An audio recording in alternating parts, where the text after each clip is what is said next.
A ballerina's perspective, from performing with New York City Ballet and Alvin Ailey American Dance Theater to publishing poetry books and mentoring kids and teens. Join us in a weekly discussion with experts to gain mental health clarity and achieve growth and moral consciousness. Give our show a 5 stars, comment, share, and come along for the ride. Welcome to the Growth, Grace, and Gratitude podcast, where we talk about all things mental health, wellness, positive psychology, business tips, spirituality, and so much more. Today we will talk about the galactic world, portals, the planetary density, and so much more with our special guest, Arya. Welcome to the podcast.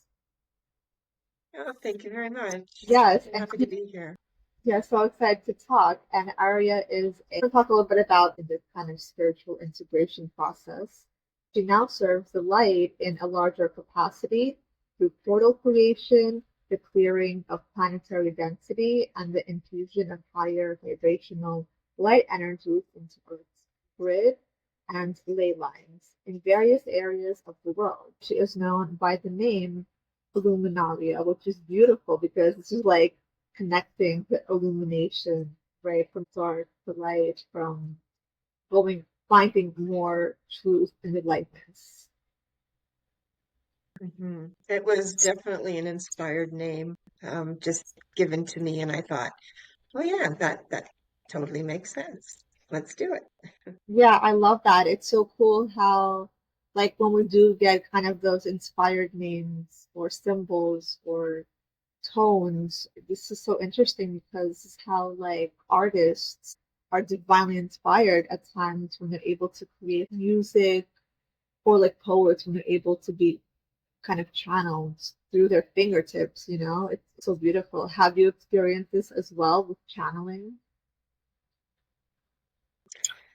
Uh, I kind of fell into channeling. It just seemed to happen very naturally for me. I would pick up on phrases or words or ideas, and I didn't really investigate too much at the beginning where that was coming from. I just kind of went with the flow. I do that more often than not. I don't really question a lot. If it comes to me and it feels right, I just go with it. So then over time, I've just developed relationships with the energies I channel. And I would say the main one for me is Merlin. We are very dear old friends from ancient times, uh, Celtic traditions, and he's with me all of the time. So it just feels like having my best friend at my side. That's amazing. That's amazing. And it is interesting how, like, we're able to feel different energies and people who are actually like on the spiritual journey, like many of our listeners do kind of like feel their own energies, and they might feel their higher self or maybe it's their inner child. How do you kind of not separate but kind of become aware of like which energy is which? I think for me, it's more of an intuitive thing. I read the energy. Channeling your higher self is the best kind of channeling you can do. I mean, who knows you better than your higher self? I mean, you can get the answer to anything. If you're stuck, you're confused, your higher self is is basically right there at your side and wants only the absolute best for you in any situation. Um, Definitely at the beginning, it was more of an intuitive, this feels right or this doesn't feel right. And then over time, I just became more and more clear with who I was channeling. Either I would see a visual or I would have memories. Sometimes I would get memories like I did with Merlin of our connection. And he would show up from time to time and either offer symbols or he actually gave me a talisman when we first started really closely working together again. And it was sort of imprinted with light in my left palm. And all I had to do was tap into that. And I would meet him it felt like his workshop, maybe, but we would meet there and I would remember things, or he didn't so much have to teach me things, but just help me remember the connection and what I already knew that I had forgotten. Wow, that's amazing. It's kind of like a long lost friend. So many of us, like from childhood, we kind of have that memory of having our best friend or our imaginary friend.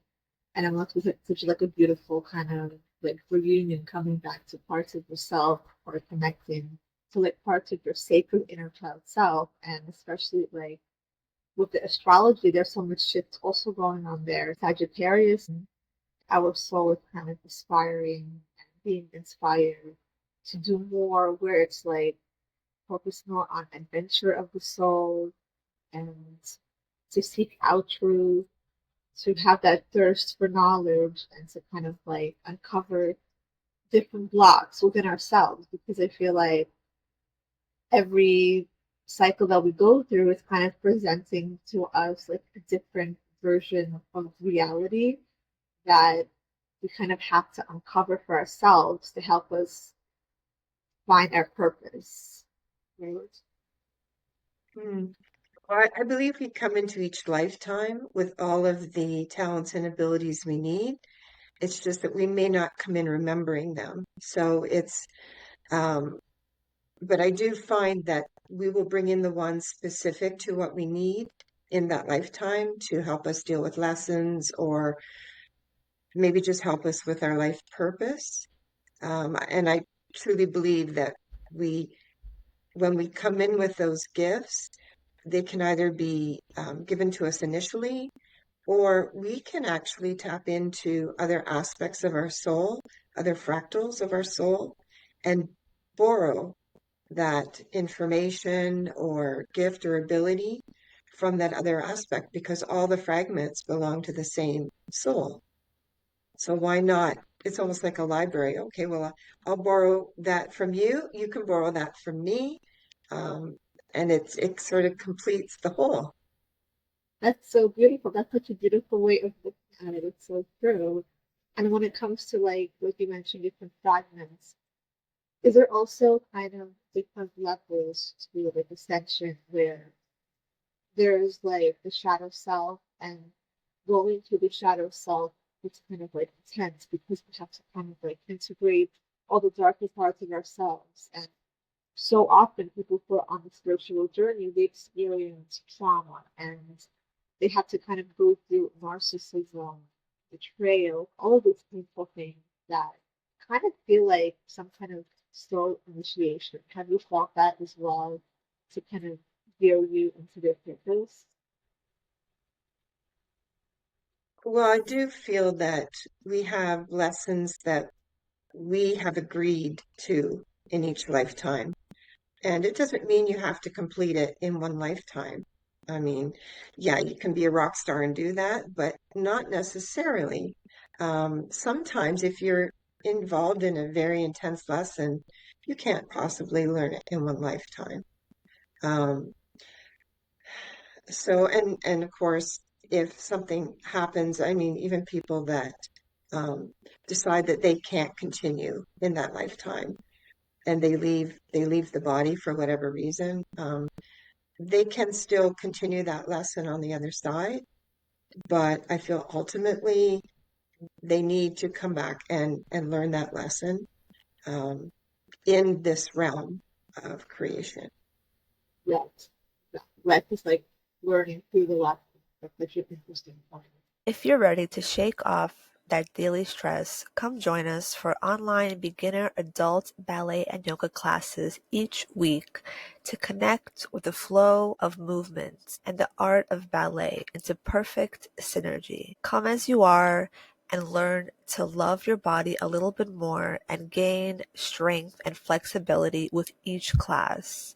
All are welcome. Sign up at balletartsmovement@gmail.com. First class free. Podpitch is the first and only software that finds, writes, and sends pitches to podcast hosts from your actual email address.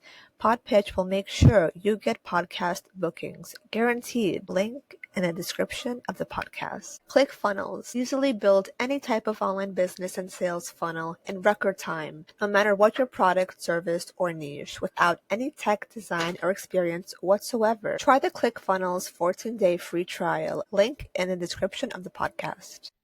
And when we do final things that are connected to like the galactic, what is that all about? The people who are kind of like new to this, what is the galactic world? Is it kind of connected to like galactic with life path? Because I've never done the new to the child of those with the parts. I find a lot of people want to attach themselves to a particular galactic race, but really, humans have inside of them, at least the humans on Earth have inside of them the DNA from many, many galactic races. They've basically taken the best of the best and they've incorporated it into our DNA. So I think it's very limiting for us to associate ourselves with just one particular galactic race. And there are some that are more well known on our Earth plane. You know, you often hear about the Pleiadians, the Arcturians, Andromedans, the Lyrans, and yes, they might be more prevalent and known, but there are so many different races within our DNA.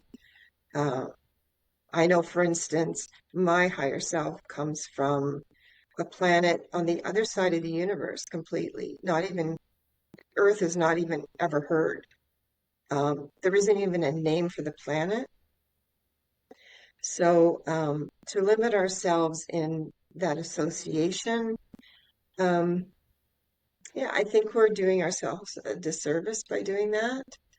Now, I do believe when open contact starts within the next, I'm going to say the next few years, that yes, first we're going to meet those that we're more familiar with. We'll probably meet the Pleiadians first because they seem to be closest to who we are as a race, and we can really relate to them. So I could see them being the first race to really make open contact.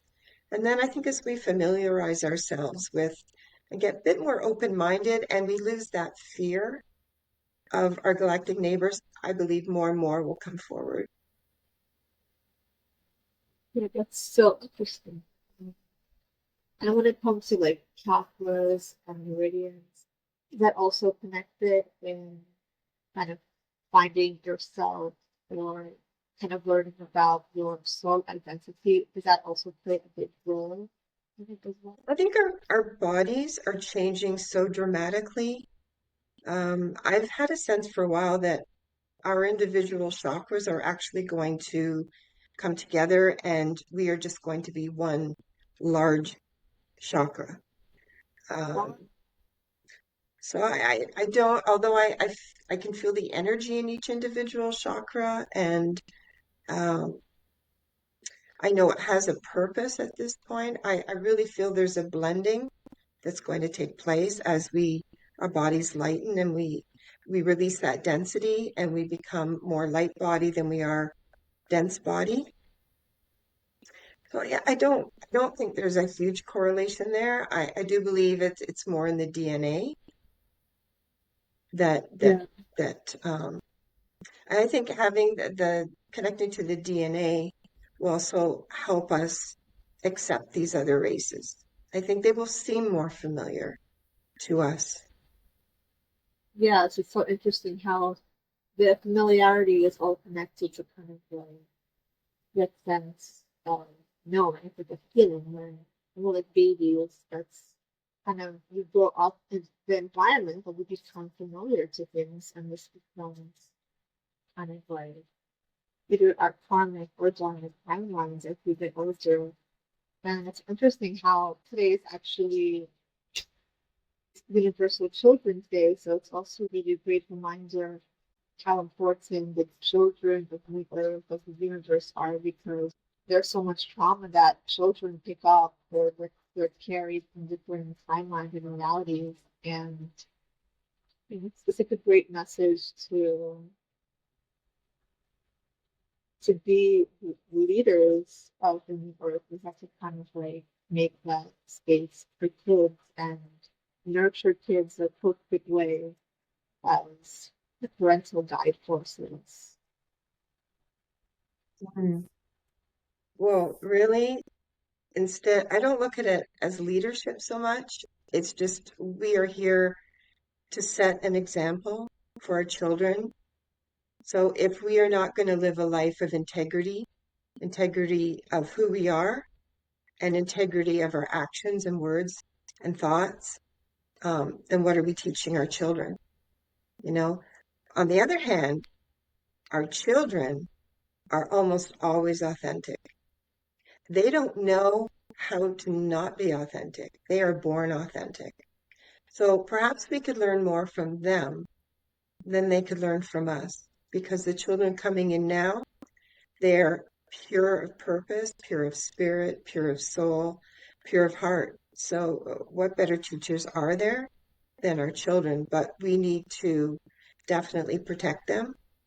And we need to not limit them by putting our ideas, our limited ideas on them and basically kind of crushing their spontaneity. And they need to express themselves as they need to express themselves. So I say just get out of the way and make sure they're safe, they're well cared for, but just let them be. Yeah. Let them be exactly who they are.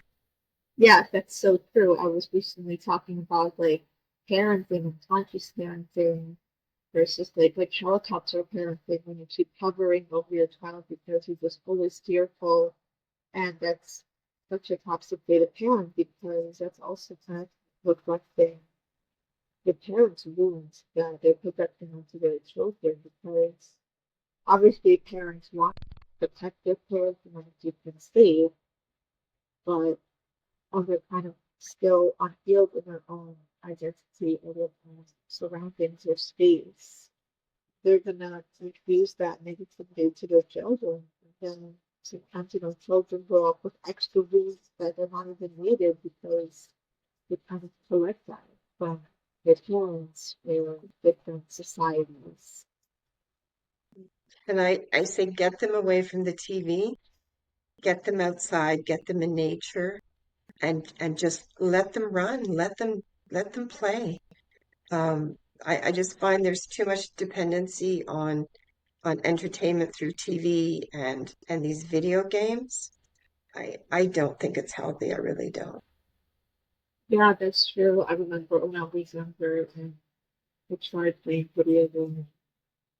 At the beginning, it's fun, but then it kind of the brain becomes, I think, it's addictive, and it becomes, and then it's not so fun anymore because it feels like you're kind of like obligated to continue playing. You're not freely doing it. You're kind of like in a pattern of like obsession. So yeah, I think totally like for kids, and especially like holistic community, I think that's also a big topic that, and it helps their light bodies stay light Yes. to kind of like stand the whole foods and just like that's like all the normal stuff, but you kind of have to remind people that that's the ideal journey, and obviously not everybody can do it or is aware of that. But I think like clean eating is also very Mm. And I see this all the time. I see parents that take their children to the park and their children are playing and the parents are on their cell phones. Well, what are they teaching their children? That the cell phones are their priority and they can't live without them. So then the children take that on. They want a cell phone. They want technology. Um, so we have to consider this, and I love it when I go to a park and I see the parents playing with their children. that's I think that's the most amazing thing. that's such a great like observation. It's so right. It's also bringing parents into the moment, into the now moment with their kids to offer this Yes. bonding experience. Yeah, it's so true. Yeah. very important. And when we're talking about portal creation, can you talk a little bit about that and what is your role and how, and what is the purpose for all? Mhm. So, as a walk-in, I am more of a multi-dimensional being. Um, I've rarely been to Earth. So for me, the physical experience isn't a natural one. Um, so even learning to navigate this physical body, it's not natural. But for me, multi-dimensional travel it's very natural. It's just a part of my way of life. So in other lifetimes, I've seemed to have always kind of been multidimensional, um, in I guess, in a knowing way. So I would create portals on the other side from the higher realms. And I've just recently really come to realize that now I'm on Earth and I'm on this side of the veil. And I'm opening those portals on this side so that the portals can allow for the higher energies to come to Earth now, and then they can be anchored into the light grids. Um, so it's only been over the last, I guess, maybe it's been a little over a year that I've now started to travel to different places, internationally, each time with a mission. And I basically know the area I'm going to. And if I have to go to a specific town or area, or even like a sacred spot, like maybe some standing stones, I know I'm going there, but I never know what I'm going to do until I arrive there. And then I tune into the energy of the earth in that place. Sometimes I need to create a vortex to remove dark energy, um, and the density that's been left behind from it.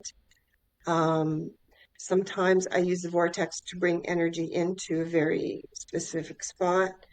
And then often I just open up the portal in that area and I just consciously bring through, set the intention to consciously bring through the 5D and above energies. And then I just allow those energies to go into the earth and then connect to those light grids. Um, I've done it all over the city that I'm in. Um, and I've got mini vortexes for taking energy out, mini vortexes for bringing energy in, but just a huge portal over the city that is bringing in this new, well, it's not new. I mean, 5D energy's been around forever, but bringing it in Cleaner. now to to this area. And I really believe that's how we get there. We bring it in slowly and deliberately. Um, all humans are connected to the grid system. So as humans tap into the grid system, as they become aware and their energy allows them to do that, then they naturally will bring in even more of that 5D energy. That's so beautiful. And suddenly one day we're there, you know. That's fantastic. Such a lovely integrational kind of way. The journey that's all about the intention. So it's such a beautiful like awakening part of the spiritual journey. And it is so interesting that some of my friends were kind of guided to go to different places and to even like move or shift their entire environment because they just felt like guided. So it's interesting how now more and more people are kind of feeling in tune to themselves and feeling more aligned to maybe travel or the opposite to try to settle somewhere. And this is how they feel they are gaining maybe their code, life codes, and some people were guided to settle here, start a new family, And it's just kind of like we're following their intuition and their guidance to see that where they're supposed to be. And it's such an interesting way to connect yourself with your universal self, to be like, what is my purpose and where am I guided to go? It's such a beautiful way, like accepting your journey and trying to align your destiny through the universal flow of creation. Mhm. Yeah.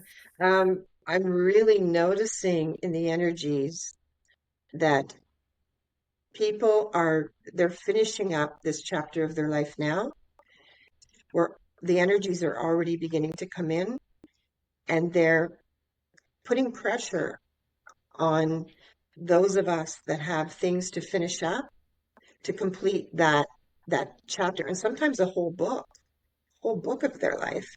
So it's intense, and that's why we're feeling that inner chaos, that feeling of tension, almost like a tension that things are coming up so quickly, and it can be overwhelming quite often, because in the next chapter, a lot of people are not going to be in their current location. They are being intuitively led to go to where they're going to resonate with next. And even I've been feeling a year from now, there's a good chance that I could be in another country, living in another country completely. And I've lived in Canada my whole life, but I'm feeling that it's time to let that go, and it's time to move to a different part of the world. Um, so even I'm feeling that pressure. Okay, I've got as a walk-in, I've got to finish up everything that belongs to the original soul so that I can be free to completely move into the work that I'm here to do. So I can understand if people are feeling chaotic and anxious and confused even. I think that's very normal for what we're going through right now, but it doesn't make it easy. Yes, that is so true because so many people are going through mental health issues totally, and especially during the holiday season, there's so many different kinds of human expectations. So it's like the soul wants to kind of catch up, but also the soul wants to kind of like be that example in life. What we have to do from the soul perspective and from the human perspective, we kind of want to align everything into oneness. So that's why it's good to kind of, especially during the holiday season, take a step back to try to not force yourself so hard to kind of like manufacture perfectionism, because that Hmm. only kind of leads to depression because nothing is completely perfect. So we can strive to be better. We can strive to be kinder people, to ourselves, to others. And yeah, I think how you said it in the beginning, it's be the example. That's the best thing we can do. And that's the best thing we can do for ourselves and for others, because then we're not hurting people, because so often we want to kind of like, project that idea of perfectionism and want to micromanage other people, and that's also not fun for us. So we have to kind of like let go and maybe try to embark on a kind of detached journey if there's been unhealthy patterns happening, unhealthy situations, to kind of go into the season with a fresh mind and an open heart with no expectations and just sharing kindness with one another. I find that people are beginning to live from a place of grace. Uh, and I know many people that are just simplifying. Every year, they're simplifying, and they're not doing the huge gatherings anymore. They're keeping it to just the intimate family members and the ones closest to them, and just keeping the traditions, but not kind of letting go of the commercialism a little bit more than not spending, and it shows every year they say what people spend, and each year it seems to go down a little bit more, which is good. So we're sticking closer to the real meaning of coming together, of giving and learning to receive. Both are important.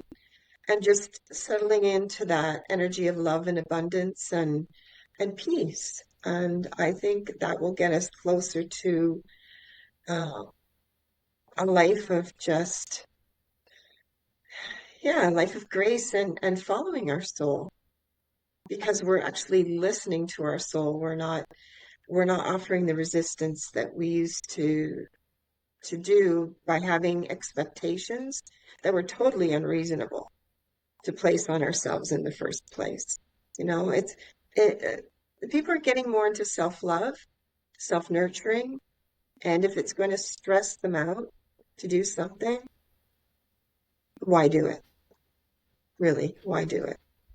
Exactly. And that whole message about coming together for the right reasons, but that actually builds off of divinity and love and unity, and through that we are generating and channeling so much light and like hope. So I think that's also why it's so much positive shifting and fast shifting that's happening, probably because we're bringing all this light together when you are gathering and when you are focusing on that simplicity, like you mentioned, the grace. It's so true. That's at the core. That's even my podcast is called the Growth, Grace, and Gratitude podcast, because I feel like that's what people actually are aspiring to be more like, to kind of be that minimalistic version of the ego, to embrace and expand upon the maximum soul potential, because I feel like that's the only way we can be our best selves, is to let the soul kind of lead the way forward.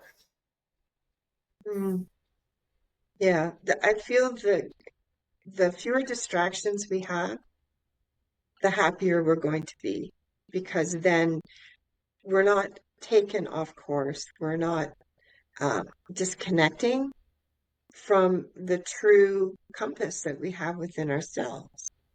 Um, I just find so many people are still so distracted with the outer world, with the chaos that the media likes to portray. Um, I haven't watched TV. I can't remember the last time I watched TV. I don't listen to the news or read the news. Um, Honestly, if it doesn't come up on my Twitter feed, on the right side of my Twitter feed telling me what things are so-called important, I wouldn't have a clue what's going on in the outer world. I live my spirituality. I live um, through and from my soul, my heart, and anything else, it has no purpose to me. So, and I can tell you, since I stopped all all TV, all media, I I just feel so much more peace. So much more peace. It's allowed me to just an expansion of consciousness um, at an accelerated pace. And I think if people could let go of the fear of things going on in the outer world, because those distractions are actually holding them back on a soul level. And in turn, they're holding our whole world back from moving closer to where we want to be, which is 5D. It's those distractions that, take us away every time. So I know it's hard for some people to let that go, but I can just say from experience, it was such a blessing and is such a blessing to just Wow, live on a soul level, 100%. wow, that's amazing. And it is a great message, because it can be so divisive, especially when there are different media groups trying to kind of create a narrative that is rooted in the divisive perception of the world. So then when people are kind of choosing sides, they're not able to see the whole picture, it becomes so chaotic. And then, especially when younger children or teens, young adults are tuning in, they might not even know the truth, but they think they do because they're being fed certain ideologies or narratives or perspectives, and they think this is bad. And then they have to go struggle with their own lives trying to deal with their personal transformations plus that external world trying to confuse their identity. So that's really challenging. So what a beautiful message you share, that to kind of stay away from that and see how it actually makes a difference in your life and how it does actually bring peace. So just the mind, it's a beautiful message and a great resolution for one can pick up. I get it. Contrast is a very natural part of this world, and that's great. It allows us to learn from it. However, there comes a point when you have to step back and view it as an observer and take a more neutral stance, because all it is doing is preventing us from coming together as a collective and get where we want to be. I know we want a world of peace. We want a world where people um, live abundant lives, where people take care of each other. Well, if we're always at each other, that, you know, just because we have different views, it doesn't mean you can't respect someone. They're allowed their views just as you're allowed yours. So it's all about just getting to this place of neutrality and saying, okay, I'm going to live my life on my terms and with integrity, and you need to do the same. But we need to let go of I'm right, you're wrong, because that's not serving us as a collective whatsoever. Yes, exactly. Wow, what a beautiful conversation. Thank you so much for coming on the podcast. It was such a beautiful, inspired talk, and I'm sure our listeners are going to learn so much about your journey and your perspective and the grace that you shared. Oh, thank you. And where can people connect with you? The only place that I am on right now is X. I am Illumin Aria on Twitter/X. Um, I I was doing quantum healing, and I've been told that that's over, and now I'm going to be getting more into the channeling, and also doing the international missions. So at some point, I will again begin offering sessions to people, but right now it seems the focus is elsewhere. But if people would like to follow me on Twitter/X, they can do so. Happy to have them join. Perfect. Thank you so much, Arya. I love meeting you, and I'm excited for the upcoming season. And maybe you can come back and join us again, and we'll talk more about the changing of entities. I would love to. Thank you for having me.